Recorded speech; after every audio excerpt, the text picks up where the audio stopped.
Dans Pistis Sophia dévoilée, l'âme perdue découvre que sa lumière était enfermée dans les ténèbres de sa propre ignorance. Salut tout le monde et bienvenue dans cette nouvelle exploration. Aujourd'hui, on s'attaque à un monument, un texte vraiment dense et super fascinant, la Pistis Sophia dévoilée, avec les commentaires de l'auteur Samael Aounouer. En gros, c'est un texte source qui nous offre un cadre gnostique totalement allégorique et d'une richesse hallucinante. Oubliez la simple lecture du dimanche, c'est une plongée vertigineuse dans une mythologie hyper complexe où la psychologie humaine fusionne littéralement avec l'architecture de l'univers. Si les traditions ésotériques vous intriguent, c'est un passage obligé. Pour s'y retrouver, sans se perdre, on va suivre une feuille de route bien précise. On commence par le 24e mystère, ensuite les 12 puissances intérieures, on passera aux 3 vêtements lumineux, pour finir en beauté avec le grand bouleversement cosmique. Allez, c'est parti. Première étape de notre parcours, le fameux 24e mystère. Alors, la toute première chose à comprendre avec cet ouvrage, c'est qu'il ne faut absolument pas prendre les récits bibliques au premier degré. Là où la vision classique nous montre un Jésus historique et 12 hommes physiques qui marchent sur la terre, l'interprétation gnostique, elle, parle du Christ intime. En fait, c'est un principe spirituel hyper puissant qui se réveille directement à l'intérieur de nous, avec 12 puissances psychologiques qui s'activent en interne. Retenez bien ça, dans ce texte, absolument tout le décor de l'histoire, c'est notre propre conscience. Mais attention, il y a un énorme blocage sur le chemin. Pour que ce Christ intime puisse s'élever, on doit se frotter à l'ego. Et là, le texte ne parle pas juste de fierté ou d'arrogance, non. L'ego, c'est défini comme un paquet d'agrégats psychologiques indésirables. C'est l'ensemble de nos défauts, nos peurs, nos désirs bizarres, bref, tout ce cocktail qui maintient notre conscience complètement plongée dans le sommeil. L'auteur explique très clairement que le mécanisme de transformation, ce qu'on appelle souvent le métier à tisser de Dieu, exige la destruction totale et absolue de cet ego. On ne peut pas négocier, c'est la condition sine qua non. Et ce processus d'éveil, il est tellement intense qu'il vient carrément brouiller notre perception de la réalité. Le livre cite d'ailleurs un proverbe égyptien assez dingue. Osiris est un dieu noir. Mais qu'est-ce que ça veut dire au juste ? Eh bien, la lumière de ce Christ intime est tellement éblouissante qu'elle aveugle notre vision habituelle. Pour les non-initiés, donc pour la fameuse conscience endormie dont on parlait à l'instant, cette lumière de fou ressemble paradoxalement à de l'obscurité totale.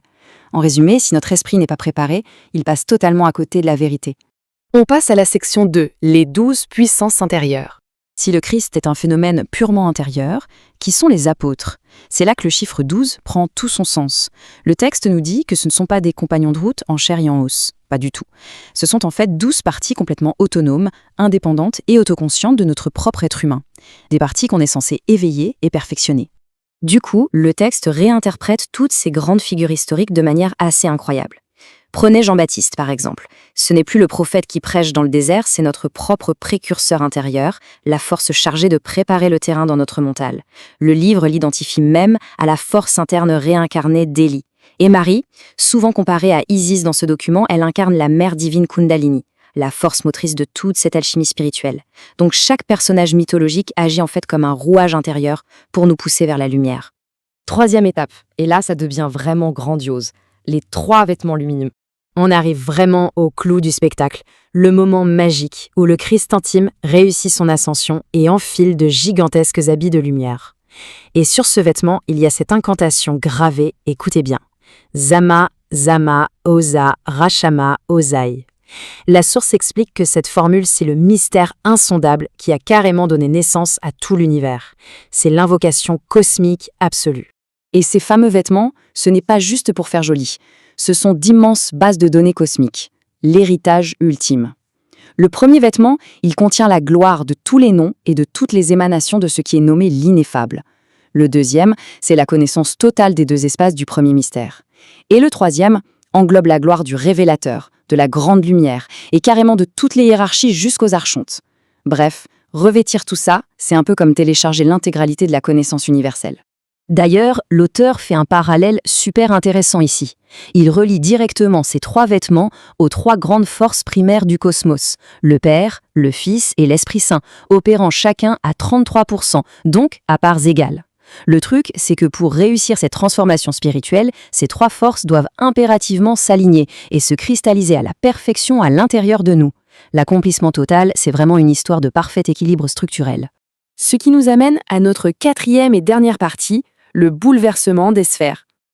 Alors là, on dézoome complètement.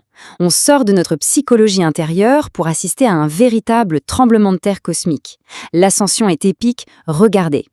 Au point de départ, l'entité quitte le mont des Oliviers. 3 heures plus tard, paf, elle déboule dans la première sphère.